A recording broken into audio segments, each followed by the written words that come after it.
마음 다해. 아멘. 오늘 성경 본문의 말씀 사도행전 5장 40절에서 마지막 42절 말씀까지입니다. 사도행전 5장 40절 말씀부터 제가 읽겠습니다.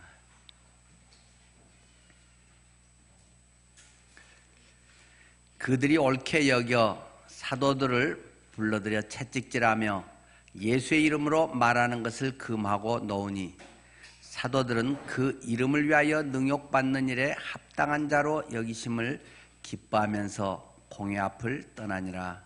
그들이 날마다 성전에 있든지 집에 있든지 예수는 그리스도라고 가르치기와 전도하기를 그치지 아니하니라. 아멘. 오늘 본문의 말씀을 중심으로 우리 최근식 선교사님께서 주님이 원하시는 최상의 가치라는 제목으로 말씀을 전하시겠습니다. 여러분께서 잘 아시듯이 세네갈에서 17년째 선교 사역을 하십니다. 털을 잘 닦아두셔서 우리 조한울 목사님이 거기에 한 팀으로 들어가서 같이 귀한 선교의 사역을 힘있게 이루어갈 수 있게 됐습니다. 우리 최근식 선교사님 그리고 사모님 함께 오셔서 또 귀한 예배 할 수 있음을 감사하고요. 목사님 말씀 전하시겠습니다. 반갑습니다. 이렇게 늘 푸른 교회에 와서 말씀을 나눌 수 있어서 너무 감사합니다. 영상을 한번 보여드리고 말씀을 나누겠습니다.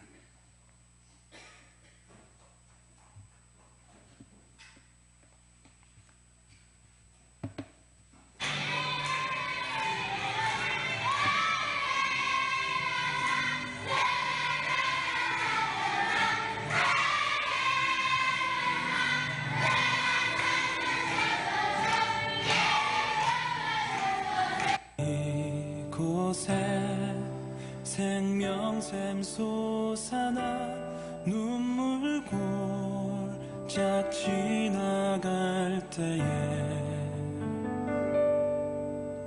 머잖아 열매 맺히고 웃음소리 넘쳐나리라.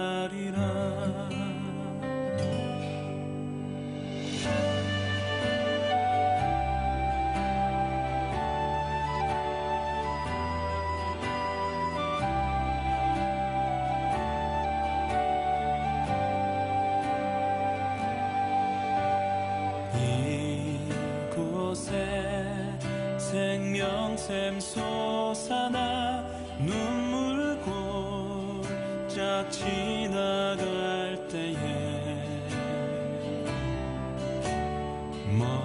머잖아 열매 맺히고 웃음소리 넘쳐나리라.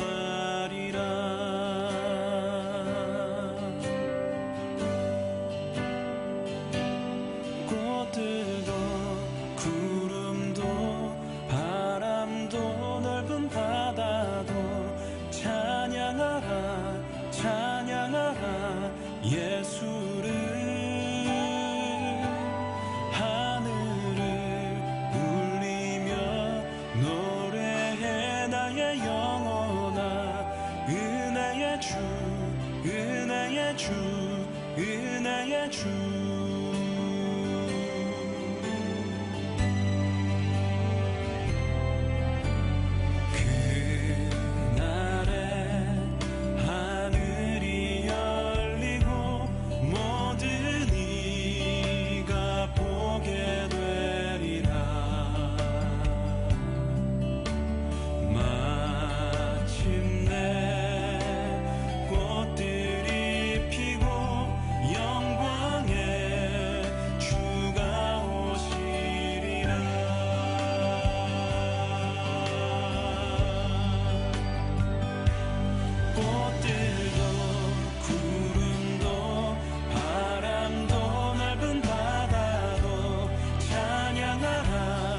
찬양하라 예수를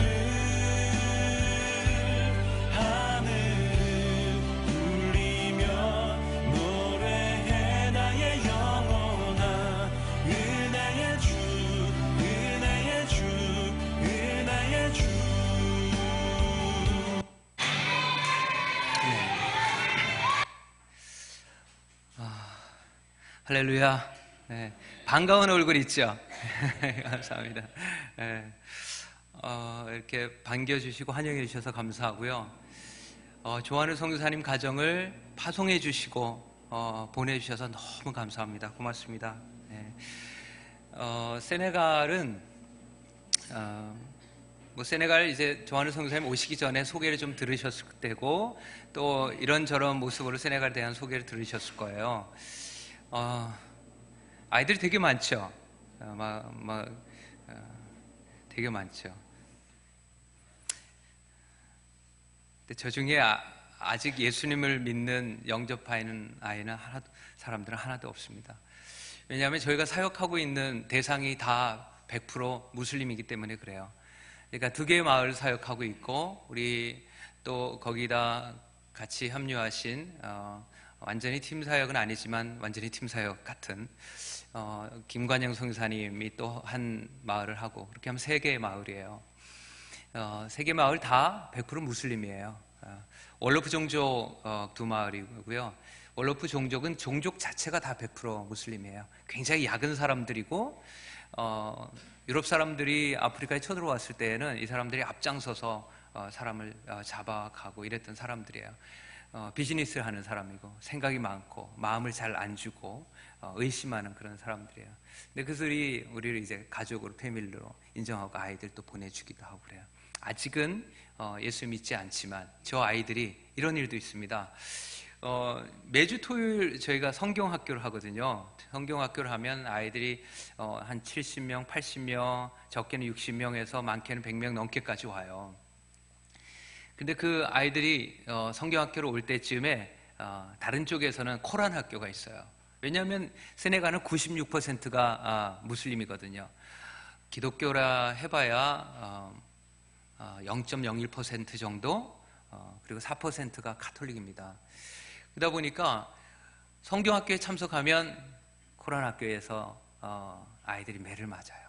어떤 아이들은 막 먼저 와서 나 좀 숨겨달라고, 그래서 막 문 안으로 숨어들기도 하고 그래요.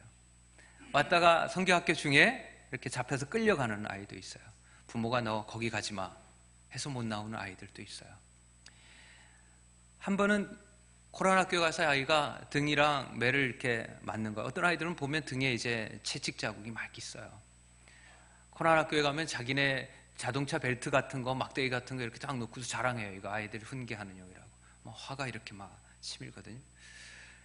근데 그 아이들에게 야, 다음 주에 또 와 라고 말하기가 굉장히 어려워요. 근데 오지 말라고 할 수 없잖아요. 이제 안 와도 돼 할 수 없잖아요. 다음 주에 또 와야 돼 라고 말하는 거가 되게 힘들어요. 그런 사람들과 있습니다. 저희들이 타겟으로 하는 것은 주 타겟은 아이들입니다. 그러나 성인들도 우리의 사역의 대상에 있고 성인들에게 복음을 전하고 있죠. 그러나 우리가 뒤에 감추어둔 폐 같은 게 아이들이에요. 왜냐하면 금방 5년 지나고 또 5년 지나고 아이들 금방 쑥쑥 자라는 거예요. 이럴 때 엉금엉금 기던 아이들이 15살 되고 막 그래요. 이 아이들이 정말 꿈이구나 하는 생각을 오래전에 했습니다. 무슬림으로 자라나서 무슬림의 세계관과 가치관을 가지고서 크리스찬이 된다. 되게 어려운 일이에요. 왜냐하면 학자들이 옛날에 그런 얘기를 했어요. 마지막의 전투는 무슬림과의 전투다. 그런 얘기를 했어요. 그런데 이제 중앙아시아에서 막 개종이 일어나고 이제는 마침내 그 어렵던 중동 지역에서도 매년 많은 인원들이 개종자가 생겨나요. 물론 그 개종과 더불어서 많은 핍박도 있죠. 그 이전엔 수많은 사람들이 묻혀야만 했었고요. 원래 복음과 함께 핍박은 함께 나타나는 거거든요. 근데 세네갈뿐만 아니라 세네갈 이 북대서양에서부터 수단에 이르는 사헬 지역, 그리고 그 위에 있는 지중해를 끼고 있는 그 북아프리카 지역은 아직 다 무슬림이거든요. 깨어지지가 않아요. 때가 아닌 거예요. 그럼 우리가 손 놓고 가만히 있어야 되나요? 그게 아니라 계속해서 때가 이를 때까지 묻히고 가고 복음을 전하고 하는 그 일들을 계속해야 되는 거예요. 왜? 복음의 생명인 것을 믿으니까요. 복음의 생명인 것을 믿습니까? 네, 복음은 진짜예요. 언제고 다큐를 보는데 미이라 속에 있었던 그 씨앗 하나가 그 관 속에 있었던 그 씨앗이 발화되는 것을 봤어요. 그런 영상을 봤는데, 야, 복음 그런 거구나, 그런 생각을 하는 거예요.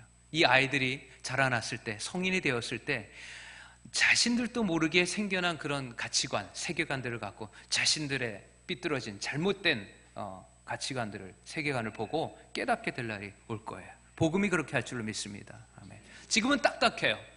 그래서 여러분의 기도가 필요합니다. 지금보다 훨씬 더 많이 기도해 주시면 그런 일이 훨씬 앞당겨질 거예요. 우리 조한일 선교사님 부부가 그리고 은솔이, 나단이가 세네갈 얼마나 씩씩하고 용감하게 들어오셨는지 몰라요. 처음 마중을 갔는데 아내랑 이분들을 저희가 우리 무슬림 사역에 동참해서 우리 함께 사역합시다, 그렇게 주님 믿고서 고백했을 때 이렇게 응해 주셨고, 또 여러분과 목사님이 또 보내주셨잖아요. 그래서 저희는 너무 기쁜 마음으로 공항에서 이렇게 기다렸거든요. 근데 그 먼 길을 돌아 오느라고 완전히 이렇게 다 완전히 파김치가 돼가지고 짐은 또 얼마나 많아요. 살러 왔으니까 마음이 무너지더라고요. 내가 저분들을 왜 불렀을까? 저분들이 앞으로 이 땅에서 고난 가운데 살아가야 될 것이 뻔히 눈에 보이는데, 용감해 보이고 무모해 보이고 또 미안하고 그런 마음이 있었어요. 또 감사하고. 조한일 선교사님이 살이 20kg가 빠지셨대요. 그 소식을 듣고 아내랑 제가 너무 마음이 아파요. 너무 미안하고. 물론 그 땅에 사는 것은 굉장히 어려운 것입니다. 조한일 선교사님 그래요. 제가 문제입니다. 제가 그렇지가 않다고 제가 그랬어요. 그렇지 않다고. 그렇지 않아요. 누구나 다 그래요. 저희 아내도 처음 적응할 때 1년 동안 항생제를 먹었어요. 그리고 편하게 누워서 잠도 못 자고 무릎을 꿇고 엉거주춤하고 자고요, 기대서 있고 그랬어요. 그걸 보는데 정말 힘들더라고요. 그래서 제가 그랬어요. 선교사님, 사모님이 아니고 아이들이 아니고 선교사님이 설사하고 선교사님이 대표로 살 빠져서 선교사님이 턱관절이 대표로 아프고 선교사님이 대표로 발꿈치가 아파서 얼마나 감사한지 모른다. 그렇지 않아요? 하니까 그러게요, 맞대요. 그래도 우린 그 땅에 살아가야 돼요. 하나님 그 땅에 보내셨으니까. 헌신을 얘기할 때 참으로 우리는 늘 갈림길에 서게 됩니다. 나는 복음을 들었으니, 이 복음이 내게 있으니 나는 선교사가 될 거야. 그리고 어느 땅에 가야 할지 헌신해야 합니다. 아프리카를 갈 거야. 아프리카를 가야지 하고서 아프리카 또 어느 지역을, 어떤 곳을 가야 할지 헌신해야 합니다. 다 다르니까요. 환경도 다르고 언어적 환경도 다르고 종교의 환경도 다르니까요. 우리 조한일 선교사님이 처음 세네갈에 오셨을 때 막 모래바람, 먼지가 꽉 껴 있었어요. 선교사님, 여기 먼지가 좀 많죠? 하니까 네, 이렇게 한국에도 먼지가 많죠. 안 그래도 목사님, 제가 세네갈 간다고 하니까 어떤 성도님께서 그래도 환경은, 그래도 거기는 공기는 좋잖아요, 이렇게 얘기했대요. 그래서 공기 좋아요 했더니 너무 당황해해요. 한 200 정도 올라가요, 먼지 농도가. 여기는 40, 50, 60 가면 난리 나는 거예요. 어떤 때는 300도 올라가요. 300 올라가면 어떤 현상이 일어나는지 아세요? 낮에 운전할 때 전조등을 켜야 돼요. 미세먼지와 그냥 먼지가 꽉 들어차죠. 집안에 아무리 문을 다 닫고 테이프를 막 발라도 컴퓨터 자판을 치면 퍽퍽퍽 자국이 나요. 금방 쓸고 돌아서도 걸어 다니면 발자국이 퍽퍽 나요. 제가 5개월 일정으로 한국에 나왔습니다. 얼마나 이렇게 청명하고 나무에 풀들에 반짝반짝하고 윤기가 나는지. 제가 어디 선교대회 때문에 갔다가 우리 김관영 선생님하고 같이 갔었어요. 우리 둘이 얼마나 촌스러워가지고 나무들 볼 때 우와 우와 하고 반짝이는 그 나무 밑에 사진 찍고 막 그랬더니, 저기 다른 지역에 계신 선교사님, 거기도 아프리카인데 보더니 세네갈 선교사님들 왜 그래요? 촌스러워 죽겠습니다 그래요. 아니 여기 나무 밑에 왜 사진을 찍냐고. 3개월 정도 비가 오거든요. 나머지는 한 번도 안 와요. 어떤 때는 2개월 반, 어느 지역은 3개월, 어떤 지역은 1개월, 2개월 이렇게 비가 와요.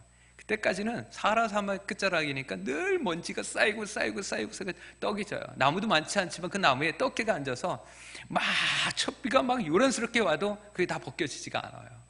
몇 차례 와야 그때서야 반짝이는 이파리를 보면 우와 이렇게 이런 색깔이었구나 나뭇잎이 이렇게 말이죠. 그런 생각을 하는 거예요. 제가 어디 그 전략회의를 참석했다가 돌아와서는 우리 김관영 선교사님하고 그 아이들 조한우 선사님네 이렇게 보는데 좀 눈물 나더라고요. 너무 미안하고 죄송하더라고요.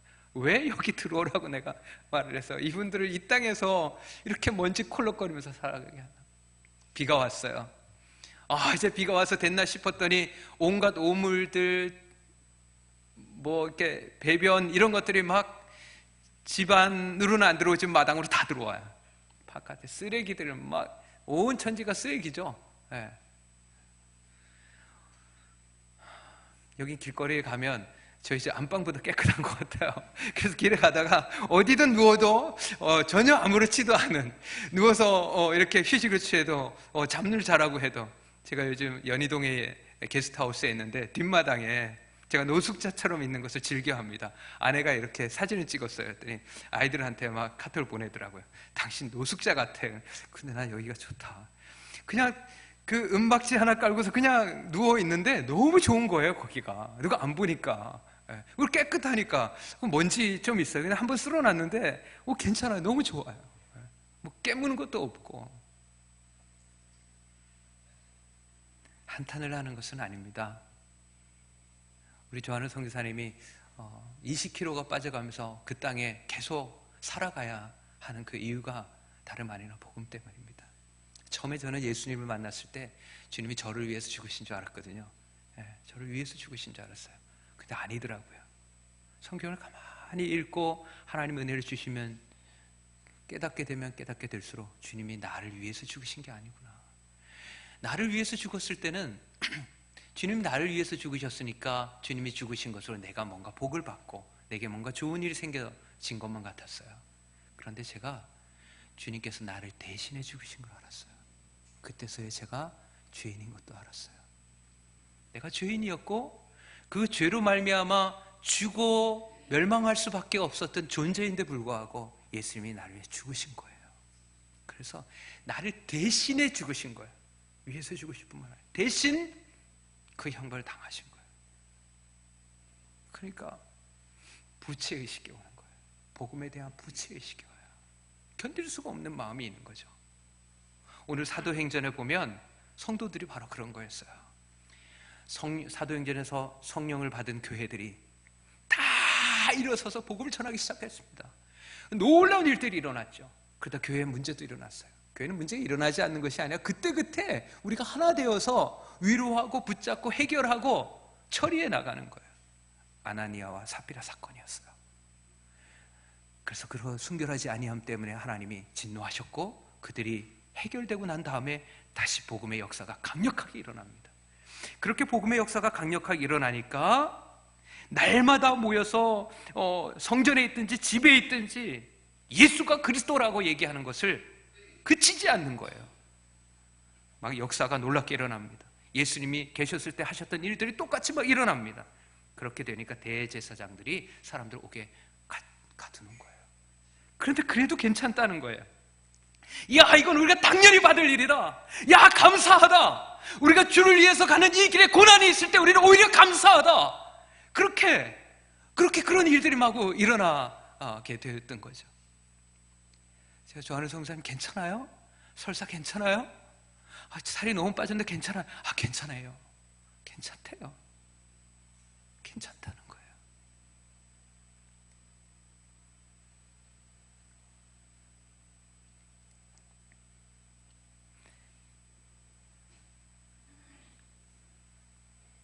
한 명의 개종자가 없어요. 수많은 사람들이 지난번 부활절 때 우리 김관희 성령의 조한우 성사님 계셔서 얼마나 풍성한 전도 집회를 했는지 몰라요. 예수가 주라고, 예수가 그리스도라고 얘기했고,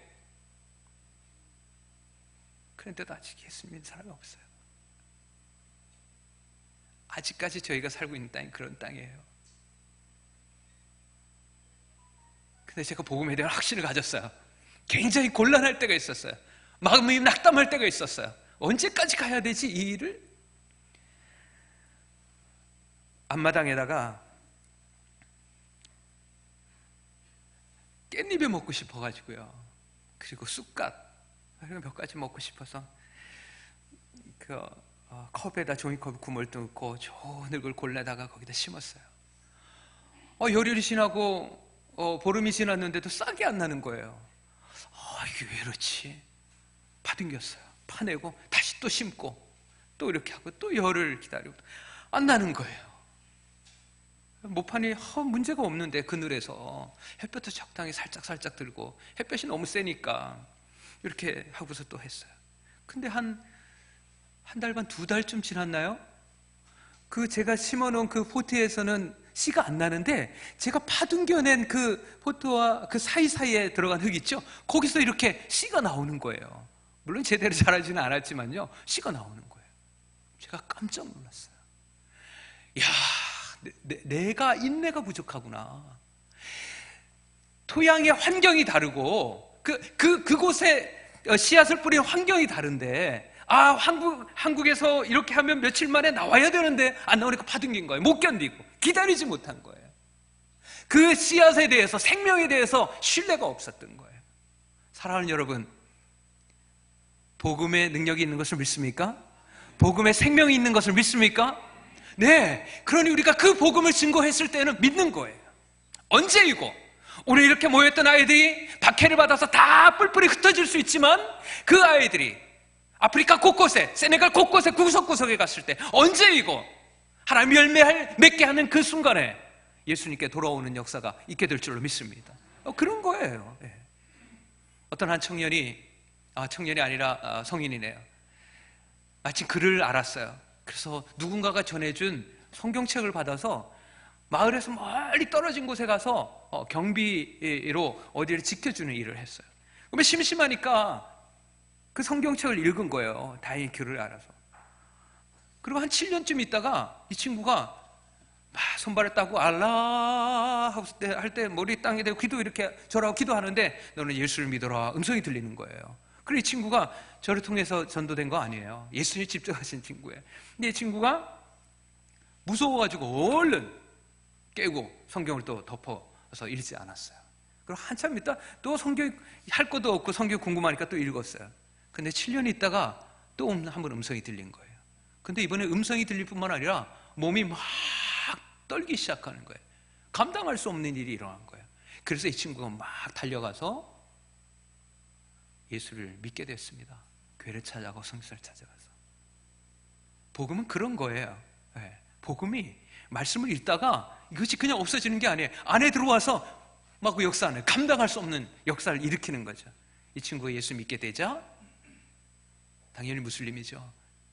이 종족 자체가 풀라니 종족 거의 99% 무슬림이니까 가서 예수를 믿게 된 것이 가족들이 알게 됐어요. 처가에서 와서 아내를 빼앗아 갔습니다. 자식도 빼앗아 갔습니다. 지금 8년째 처자식을 빼앗긴 채로 예수 믿고 있어요. 사랑하는 여러분, 예수 믿는다는 것이 쉽겠습니까? 어렵겠습니까? 어렵죠. 제가 나이가 지긋이 드신 추장 어른께 복음을 전했을 때 이분이 난감해했어요.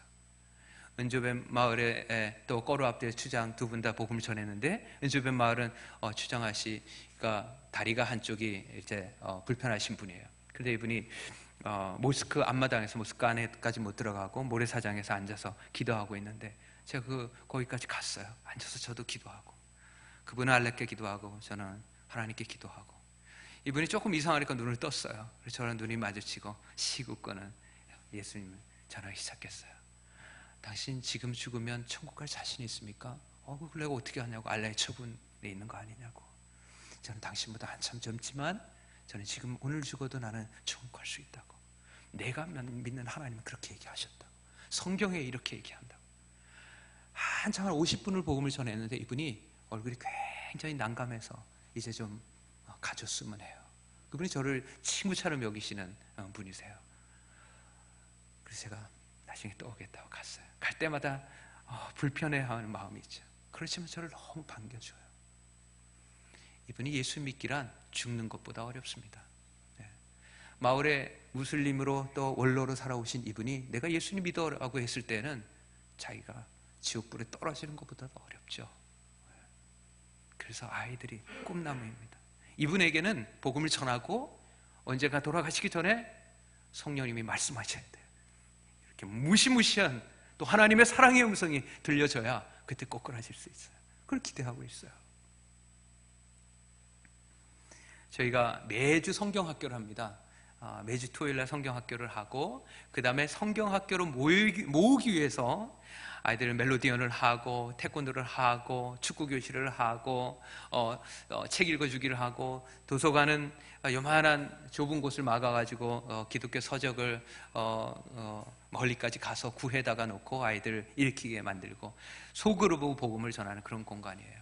우리 조한을 선교사님이 아마 저와 같이 울타리를 만들고 집을 만들고 그것은 안전한 곳이에요. 복음을 전할 수 있고 아이들에게 성경을 가르칠 수 있는 그런 것들 털을 닫고 지금 안전하고 무엇이든 할 수 있지만 계속해서 그 일들을 해가는 거죠.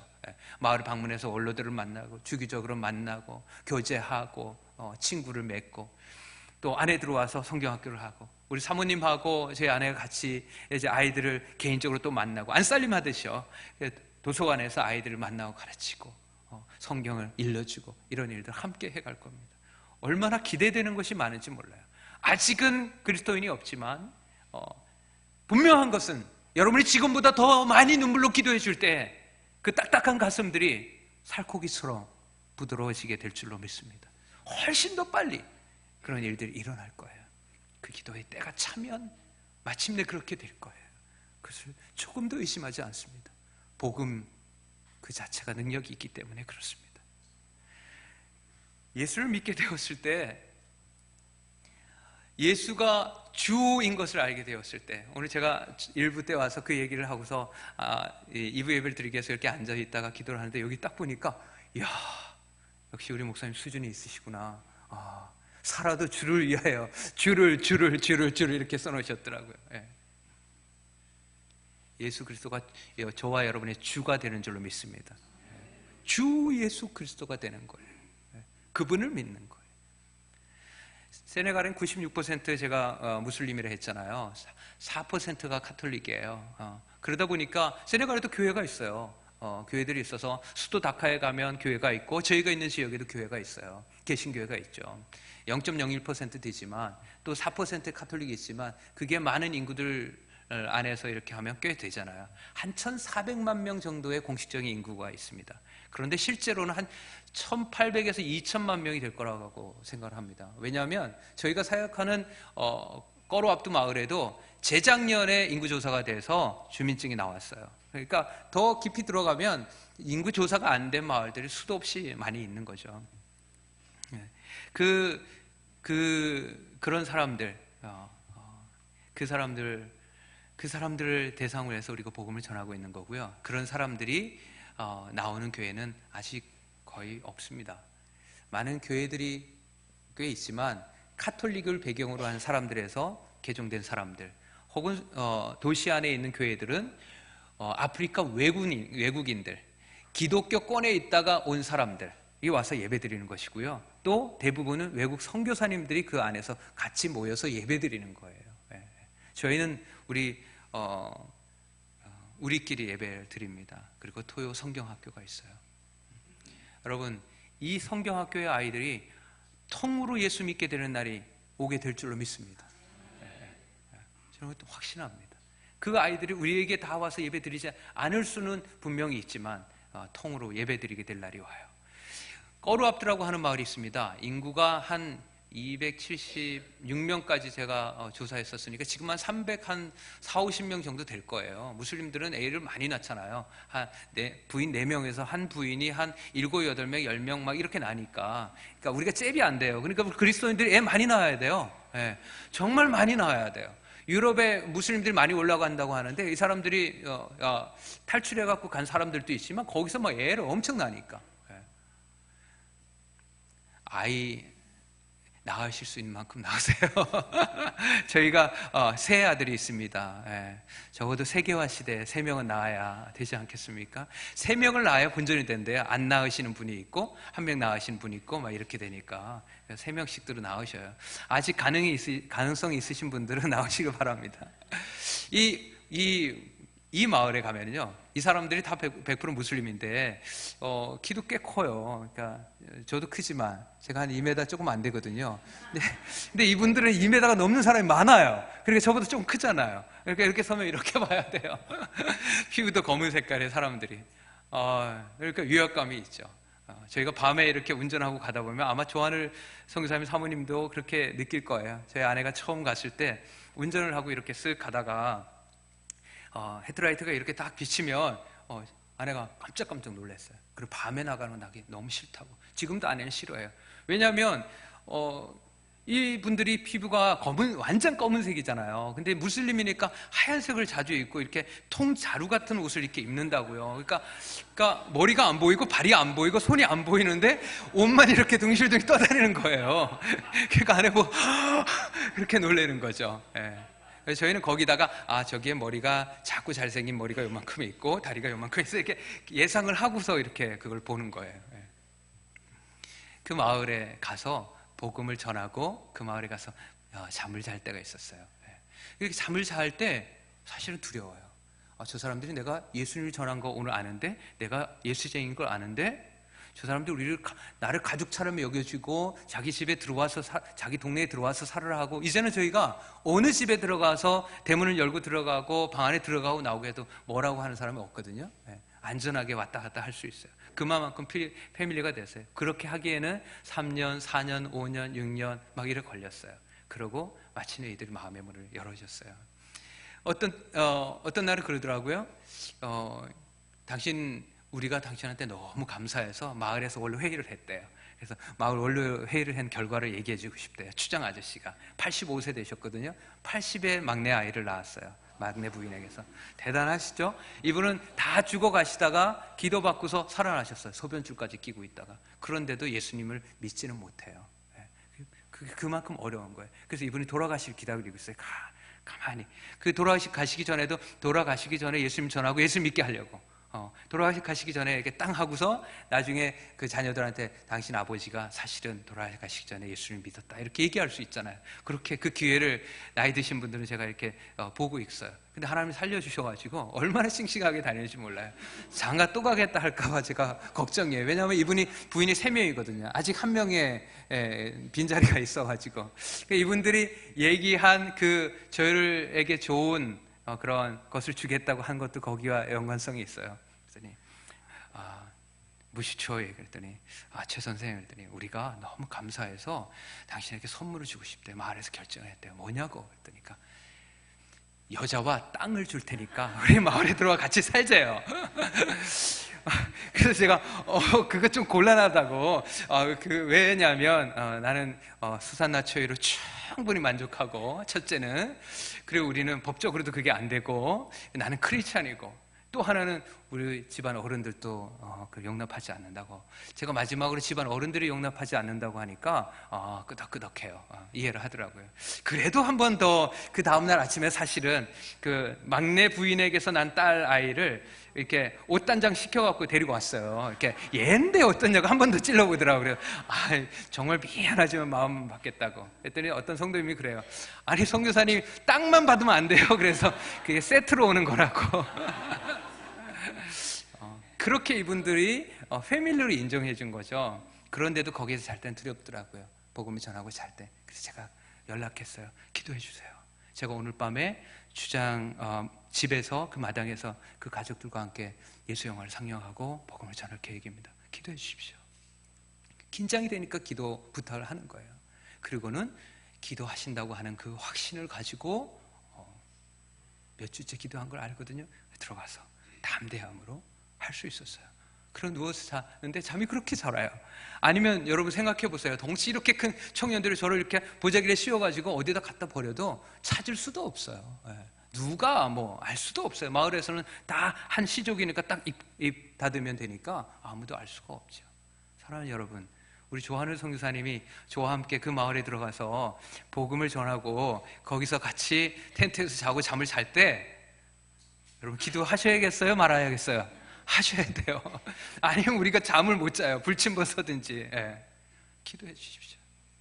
선교사가 선교지에 가서 복음을 전할 때에는 후방에서 기도하고 지원한다고 하는 그런 분명한 일들이 있어진다고 하는 확신이 없을 때는 사실은 두려워요.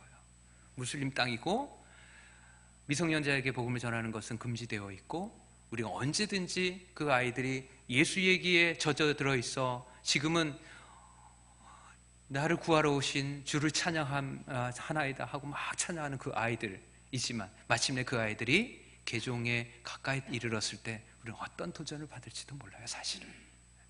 그래서 여러분에게 기도의 부탁을 드려요. 우리 조한우 선교사님, 그리고 사모님, 아이들 할 것 없이 여러분 부모님과 형제 자매를 위해서 기도할 때 꼭 빠지지 않고 기도해 주십시오. 여러분 그것 때문에 우리가 부름을 받았습니다.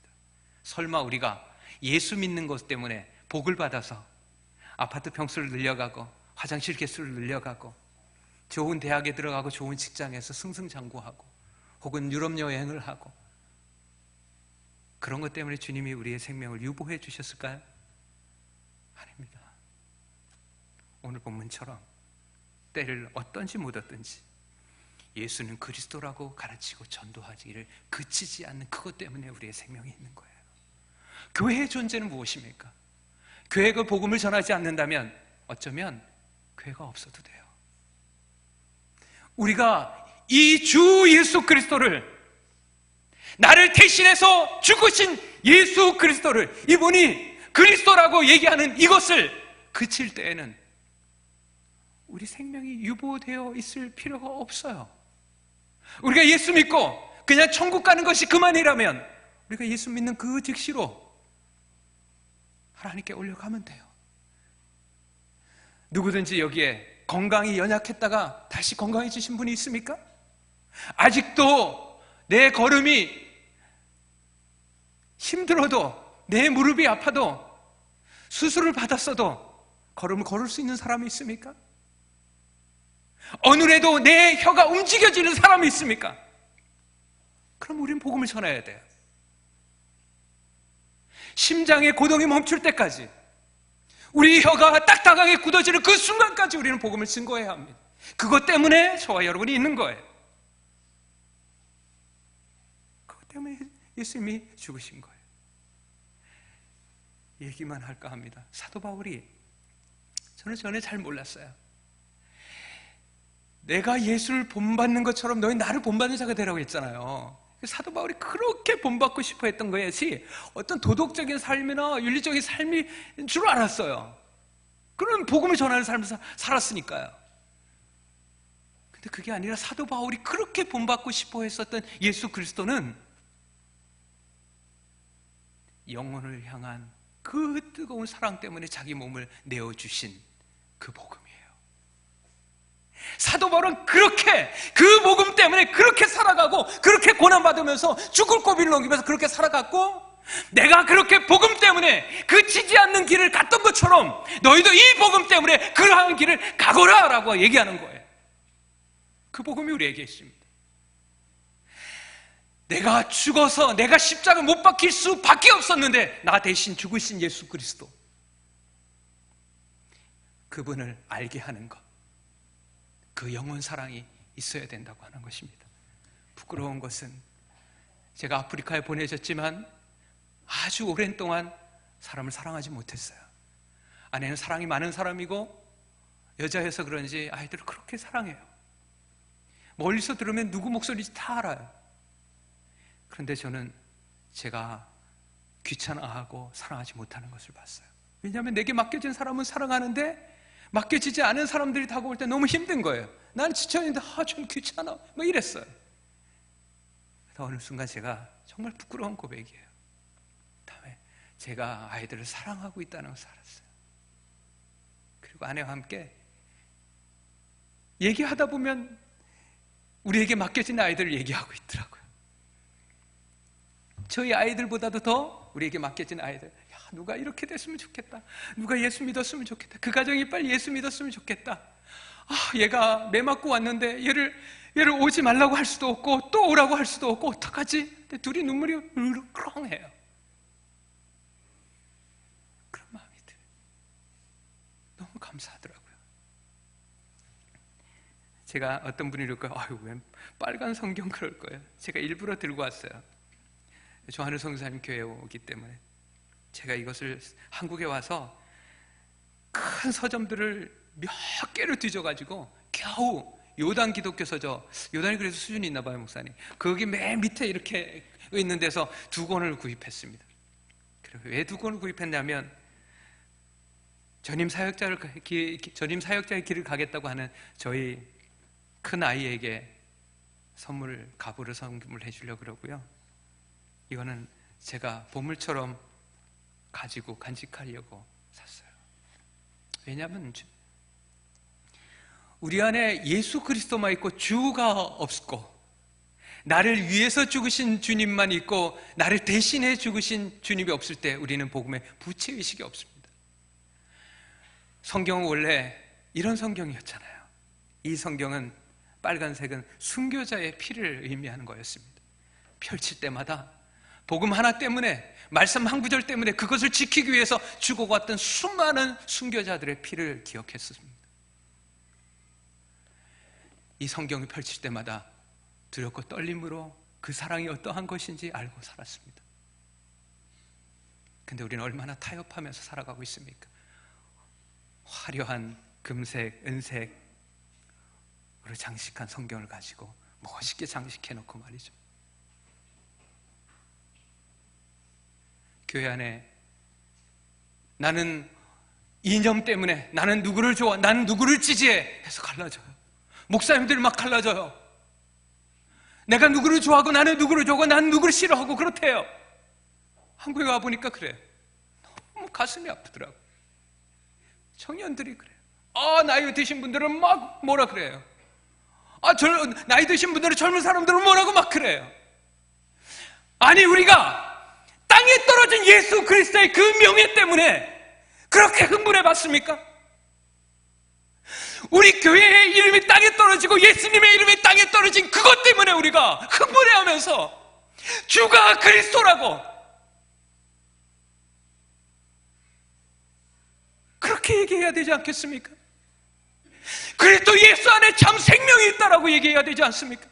우리 교회가 살아가는 그 이유가 복음을 증거하기 위함이라고 얘기해야 되지 않겠습니까?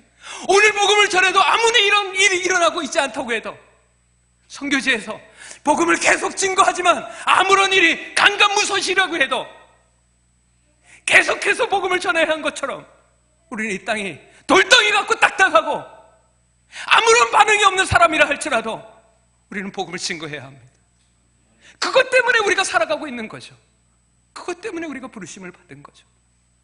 저와 여러분의 존재 이유가 거기에 있습니다. 우리 조한우 성사님 존재하시고 그 땅에 살아가는 이유가 거기에 있습니다. 저희는 그 땅에 가서 함께 손잡고서 그렇게 살아갈 것입니다. 전에도 아무런 일이 일어나지 않아도 그렇게 할 겁니다.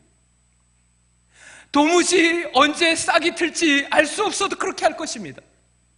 우리가 증거하는 이 복음이 진짜이고 복음이 정말로 생명 있는 것이고 예수 그리스도가 참 하나님이시니까 우리는 그렇게 할 것입니다. 여러분, 기도를 응원해 주십시오. 아이들이 그 땅에서 살고 먹고 싶은 거 못 먹고 학교 다니는데 재정이 없어서 눈물 짓지 않게 여러분 기도해 주십시오. 여러분, 가끔씩 전화도 해주세요. 라면도 가끔씩 보내주십시오 좀. 그래서 적진에 떨어진 우리 선교사님이 정말 위로함을 입고 힘있게 사역할 수 있도록 여러분 지지해 주십시오. 지금보다 더 많이 지지해 주시고 더 많이 울어주십시오. 왜냐하면 우린 팀이니까요. 우리 함께 하는 거잖아요. 우리가 저 천국에서 우리 좋아하는 선교사님뿐만 아니라 여러분 개개인 각자가 흘린 눈물만큼이나 우리가 함께 열매를 누리게 될 것이기 때문에 그렇습니다. 여러분, 이 일에 부름 받으신 것을 축하드립니다. 그리고 함께 해주셔서 감사합니다. 기도하겠습니다.